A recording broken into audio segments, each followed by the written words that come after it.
Hello friends, मैं नितिन आपका स्वागत करता हूं अपने चैनल मीनिंग ऑफ लाइफ में। और आज मैं आपके लिए लेकर आया हूं एक मोटिवेशनल स्टोरी। और इस स्टोरी का नाम है कि इंतज़ार मत करो, कुछ काम करो। तो आज हम इस स्टोरी को सुनेंगे और समझेंगे और कुछ सीख लेंगे। तो दोस्तों स्टार्ट करते हैं। एक गांव में एक साधु रहते थे। साधु भगवान पर बहुत विश्वास करते थे, उनकी बहुत आराधना करते थे।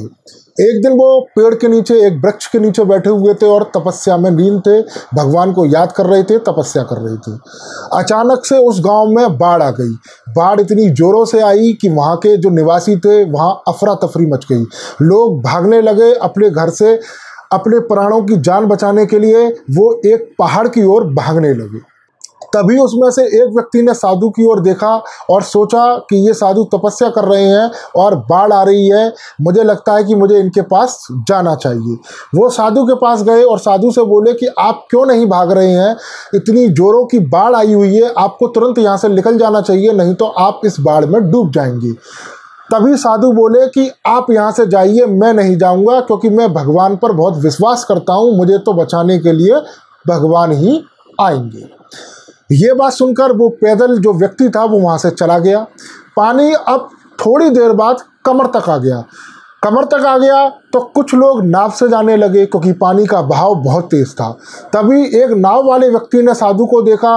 वो व्यक्ति भी साधु के पास आया और बोला कि अब पानी कमर तक आ गया है, तो कृपा करके आप इस नाव में बैठ जाइए, नहीं तो आप इस पानी में डूब जाएंगे। साधु ने उससे भी यही बात बोली कि आप चले जाइए, मुझे बचाने के लिए तो ईश्वर आएंगे, भगवान आएंगे, वही मुझे बचाएंगे। कोई बात नहीं। पानी और हद से ज़्यादा बढ़ गया।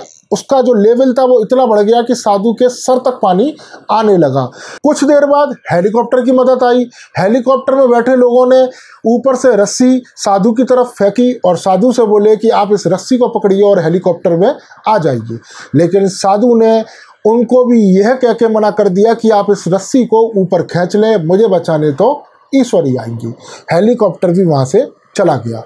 थोड़ी देर बाद पानी सर से ऊपर चला गया और उस साधु की डूबने से मौत हो गई।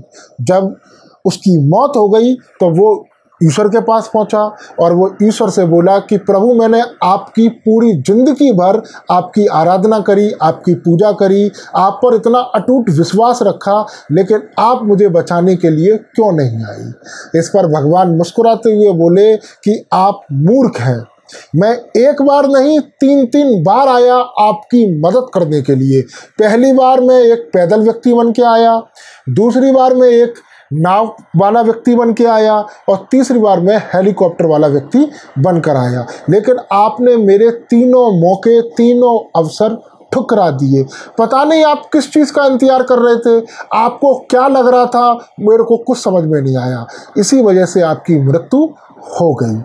और दोस्तों, यही आज की डेट में हम लोग कर रहे हैं। हम लोग पता नहीं किस चीज़ का इंतजार करते हैं कि वो मौका मिलेगा तो करूँगा, वो मौका मिलेगा तो करूँगा, जब वो मुझे वो अवसर मिलेगा मैं तब करूँगा।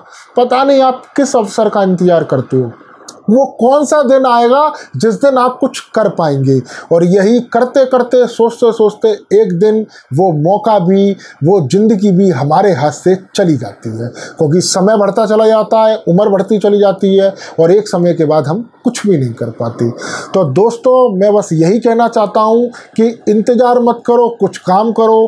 कई बार मैंने देखा है, कई बार ऐसा होता है कि आपका मित्र हो या आपका रिलेटिव हो, वो आपके पास एक अच्छी जॉब लेकर आया, ऑफ़र दिया उसने, या एक अच्छा बिजनेस आपको बताया, लेकिन आप कह देते हैं ये मेरे लायक नहीं है, ये मेरे स्टैंडर्ड का नहीं है, मैं इसके काबिल नहीं हूँ, ईश्वर ने मेरे लिए कुछ और ही सोच रखा है, बस मैं उस दिन का इंतज़ार कर रहा हूँ। भाई, पता नहीं मेरी समझ से बाहर है कि आप लोग किस चीज़ का इंतज़ार करते हैं। इंतज़ार तो आप कभी कर ही नहीं सकते। ईश्वर ने तो आपको सब कुछ दे दिया है, एक पूरा शरीर बना के दे दिया है, सोचने के लिए दिमाग दे दिया है, मेहनत करने के लिए हाथ पैर दे दिए हैं, बोलने के लिए ये ज़बान दे दी है। अब पता नहीं आपको और क्या चाहिए। आपको ऐसा और क्या दे दे ईश्वर कि तभी आप कुछ कर पाएंगे। तो दोस्तों, इस कहानी से कुछ सीखें और समझें कि मौका स्वयं बनाना पड़ता है, मेहनत स्वयं करनी पड़ती है। भगवान श्री कृष्ण भी अर्जुन से कहते हैं कि तू वो कर जो मैं चाहता हूँ, फिर वो होगा जो तू चाहता है। पहले मेहनत तो कर, फल की चिंता क्यों करता है भाई? वो तो मैं हूँ ही, वो तो मैं तुझे एक ना एक दिन फल दूंगा, लेकिन कुछ कर तो सही। इंतजार किस काम का कर रहा है? कुछ काम कर, कुछ काम कर, कुछ मेहनत कर, कुछ ऐसा कर कि दुनिया तुझे देखे तो तुझे सलूट करे, सलूट की हाँ तूने कुछ किया। समझ रहे हो ना? कुछ ऐसा करो कि व्यक्ति तुमसे मिलने के लिए अपनी रातों की नींद उड़ा दे, वो सुबह का इंतजार करे, रात भर नहीं सोए, ये सोचे कि मुझे अगले दिन उससे मिलने जाना है। अगर आप काफ़ी दूर रहते हो तो पूरी रात भर वो ट्रेवल करे आपसे मिलने के लिए। कुछ ऐसा काम करो, इंतजार मत करो। इंतजार से कुछ नहीं होगा मेरे भाई, कुछ भी नहीं मिलेगा। एक दिन क्या होगा कि समय निकल जाएगा, समय निकल जाएगा। तो दोस्तों, मेरा जो मोटिव था समझाने का वो मैंने आपको समझा दिया, बखूबी तरीके से समझा दिया। जीवन में कुछ करो, मौके का इंतजार मत करो। अगर ये वीडियो आपको अच्छी लगी है तो लाइक करें, शेयर करें और सब्सक्राइब करें। जय श्री राम।